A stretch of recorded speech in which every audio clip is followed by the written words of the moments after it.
Aloha mai kākou e nā pua o Pauahi, o wau o Tilasi Ibana, and velina mai ia keia mahele kui ka wā o ka Maka Koa no ka Lā Kū'oko'a. As you probably know, Lā Kū'oko'a is this Sunday, November 28th.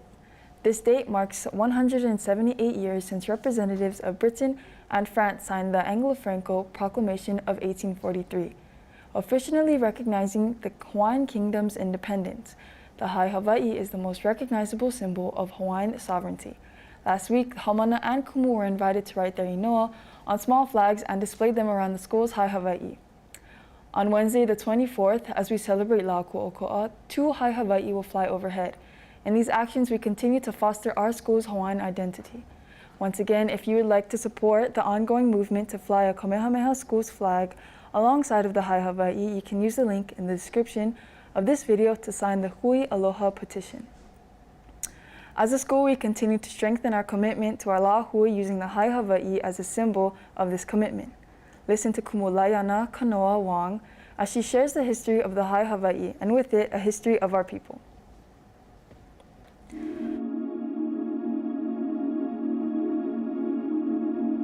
Hai Hawaii has a very special history. Not a lot of people know, but it was created at the request of our mo'i, Kamehameha Ekahi. And Kamehameha Ekahi, we always think about him as this amazing war general and battle strategist, but he was also an amazing diplomat and a great thinker and strategist in so many other ways. And as he's engaging with foreign powers coming to Hawaii, he sees these symbols, hai, being flown aboard their ships. And of course, in our traditional times, we didn't have hai, but we had symbols that mark significant areas. We had, of course, our kahili. We had, of course, a pulo'ulo'u. And even if you go a little bit more rustic, we had la'i, hau, different elements that would just mark special spaces. So he understood this concept of special markings and like kahili in particular, specific to certain ali'i. And so when he saw these on the vessels, he liked how they looked. He enjoyed it, he appreciated it, at least according to many of the mo'olelo. And in some of his exchanges with Captain Vancouver, who had made multiple trips to Hawaii and built a great pilina and friendship with Kamehameha, on his final voyage in 1794, Captain Vancouver gifts Kamehameha the red ensign. Now the red ensign is a flag that has the Union Jack in the upper corner, but the entire field is red. It's a unique flag to the British Navy. Kamehameha received this flag. He loves this flag. He sees it as a special gift, a special offering. And he would fly it at his hale, sometimes when he was going to battle, but he had this hai. Now once all of the conquest of Hawaii is concluded, and of course, as we know, the Moko Keawe, Hawaii Island, unifies Hawaii, and that is why we are called Hawaii today, is because Kamehameha is a Kohala chief, a Hawaii Island chief. Hawaii Island unifies all of our pai'aina under one. He immediately has our people turn back to the aina, turn back to the soil, huli kalima i lalo, mahi ai, malama ar loko i'a. But he also sees the need to build more unity. Now we're not these island chiefdoms, and now we're one pai'aina, ko Hawaii pai'aina. And so he wants a symbol created. And so he commissions the Hai Hawaii to be created. And he has George Beckley, Captain George Beckley, and Captain Alexander Adams. He has these 2 advisors help him to create and craft our Hai Hawaii.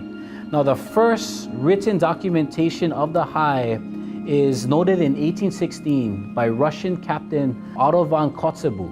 And he documents the Hai as being flown in Honolulu Harbor, right down over here near Kalamakukui. And he notices it having, I believe he documents it as 7 stripes, with the Union Jack in the upper corner and alternating with red, white, and blue stripes emblematic of the islands. Now this is the first foreign documentation of our Hai Hawaii. And so it's safe to assume that right around 1816 is the origins of the Hai that we know today. Now there are different variations in mo'olelo of different color patterns, the number of stripes, sometimes 8, sometimes 9, but always had that jack in the upper corner. Now this jack symbolized this relationship with Great Britain, as Kamehameha had, with Vancouver, he had Great Britain as a protectorate under, it wasn't an official discussion, but it was something that they had talked through. And so in a lot of ways, when he was flying the flag, it was as if Great Britain was protecting Hawaii. And so in a very, I think it's a very savvy way, but Kamehameha chooses to have this emblem on our high. Now this high is created to unify our people. This will be our symbol of Aloha Aina for generations to come. Now he's very strategic with it. Why not have the biggest, baddest navy in the world's Union Jack on your high whenever you're traveling the oceans? And we have a special relationship with this powerful country. And so Kamehameha has the Union Jack. He also has the stripes, and it often is referred to the 8 major islands. Now the varying accounts, I cannot pinpoint to say the 1816 flag only had 8 or had 9, but according to Katsubu, there was 7 or 9 stripes. And so it's hard to pinpoint that. But as the history evolves, Kamehameha's sons start to build relationships with Great Britain on their own. And they're trying to establish this relationship where Great Britain would see Hawaii as its own country. As we know, Liholiho is unsuccessful. He dies on his journey to England. And as he's returned home, all of our high are flown at half-mast. And our people, you know, we're starting to see how the high is being used in different formats. But the half-mast kind of was telling everybody that our mo'i had passed away abroad. And sure enough, as he returned to shore, and news had reached before, but the ceremonies were held and to honor Liholiho. But his brother, Kauikeuli, Kamehameha Ekolu, as he is renowned for his taking of knowledge from around the world, and of course keeping pa'a with our Ike Hawaii, he's probably one of the most balanced of our Kamehamehas in a lot of ways, where he kept a lot of the traditional practices, but was seeking constantly new knowledge. And much like his brother, he fought to have literacy in Hawaii. He made all of these movements here. But of course, our high Hawaii being a symbol throughout the Pai'aina, but he saw foreign encroachment being our issue. And so Kauikeuli sends our emissaries, Timoteo Ha'alilio, William Richards, and Sir George Simpson, to America, to Great Britain and France to secure the recognition of the Hawaiian Kingdom's sovereignty. And this is like a mission impossible. I mean, these are, you know, they're from a small island nation traveling all the way across the world in this time, in this era where racism was extremely prevalent. Kauikeuli's, there's accounts of Ha'alilio dealing with racism on the way to Great Britain in America. And they're on their mission. They're making these agreements. In 1842, America signs on that they will recognize Hawaii's sovereignty.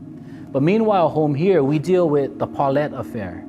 A land dispute goes on with Richard Charlton and Kauikeuli. This elevates to a message being sent to Admiral Thomas. Thomas sends Paulette, but Paulette comes with kind of almost hostile intentions and takes over Hawaii. And we know this as the Paulette Affair, but from February of 1843 all the way to July, our Pai'aina is occupied by Great Britain. And one of the unfortunate things was Paulette has all of our high Hawaii burnt and destroyed. And if you can imagine the eha of our people seeing this symbol of our lahui, not knowing what is the status of Kauikeuli and our mo'i and our government, is a very troubling time. Fortunately, Kauikeuli was able to get the message out of what was going on. Admiral Thomas also receives Paulette's message. They're very conflicting, so he comes to Hawaii to investigate. And Admiral Thomas immediately recognizes the hewa, asks for the audience of Kauikeuli, and at a very special ceremony at a park later named after this admiral, now known as Thomas Square, there's a special ceremony held on July 31st of that year, 1843. And the Union Jack is lowered, and our beautiful high Hawaii is risen again. And this day is known as Lā Ho'iho'i'ea, or the day that sovereignty is restored. Now, Kauikeuli continues down the road to Kauaiahao Church after this celebration and ceremony. And at the church is where the Lahui is gathered.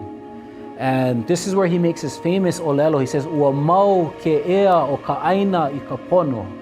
And roughly translated, the sovereignty of our land is preserved through pono actions. And that was Thomas and the mo'i of Great Britain, Queen Victoria, making things pono because of Paulette's rogue actions. This triggers a huge celebration at Kaneakapupu. This becomes the first Hawaiian national holiday. But meanwhile, Ha'alilioma, who are abroad, are still on this mission. And this is a very serious kuleana to make Hawaii a sovereign nation. And they're finally able to get a meeting with leaders of France and Great Britain. And at the Court of London is signed on November 28, 1843, the Anglo-French Proclamation. This document is basically the birth of the Hawaiian nation, and it recognizes Great Britain and France recognizing the Sandwich Islands as having a government capable of leading and running itself. And so this is a form of recognizing Hawaii's independence. And so November 28, 1843 is our Hawaiian Independence Day, and that is known as Lā Kū'oko'a. And so these huge national holidays all happening in 1843.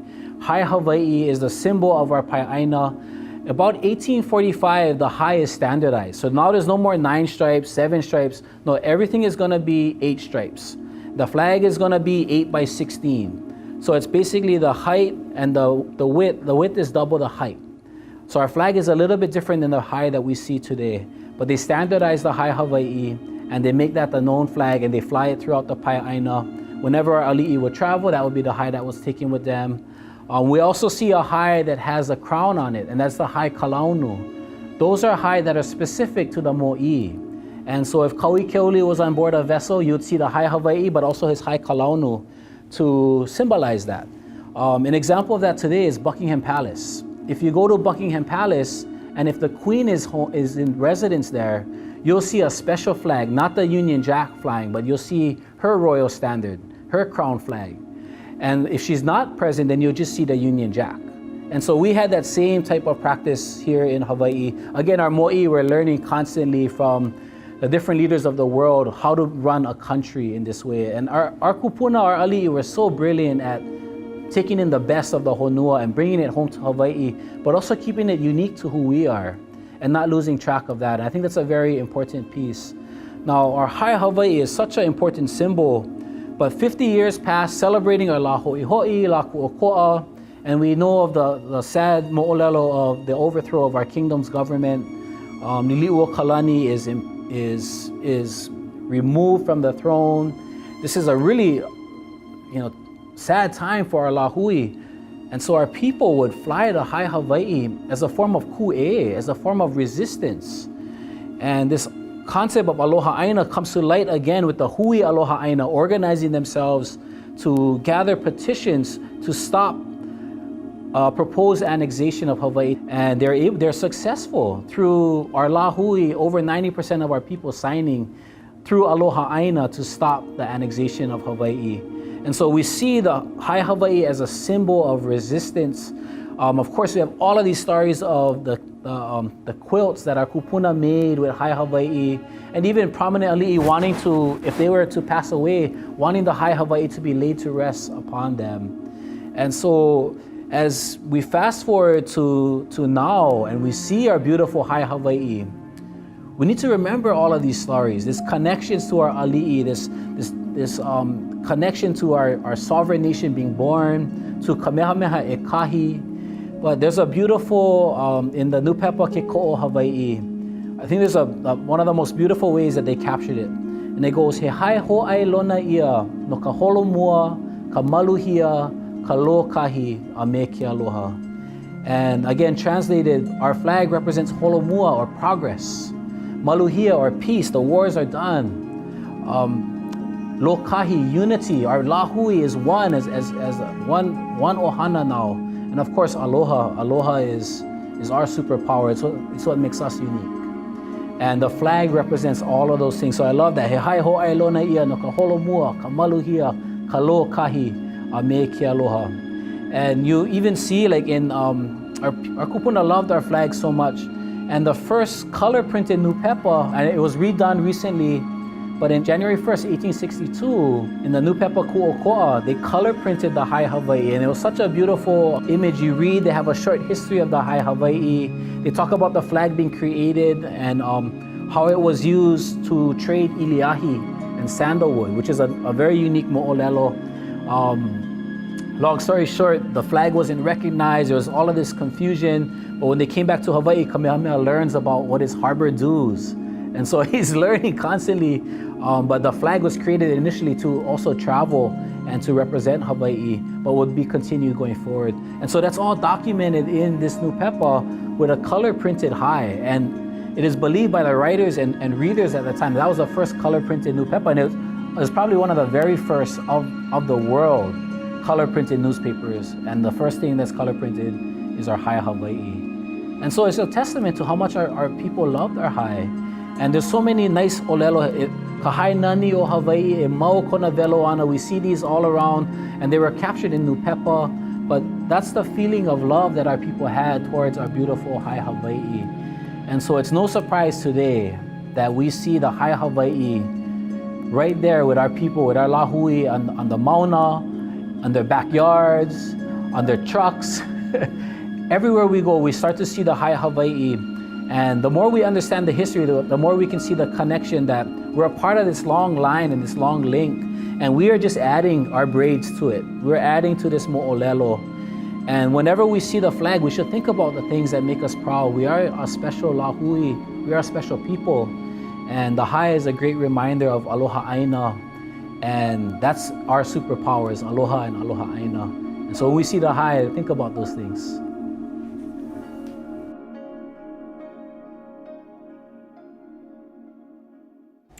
Mahalo nui no ko ho'olono ana mai a kumulai ana. E ola ka hai nani o Hawaii. E maoloa kona velo ana. As Lā Kū'oko'a draws near the end, continue to nourish ha'aheo Hawaii.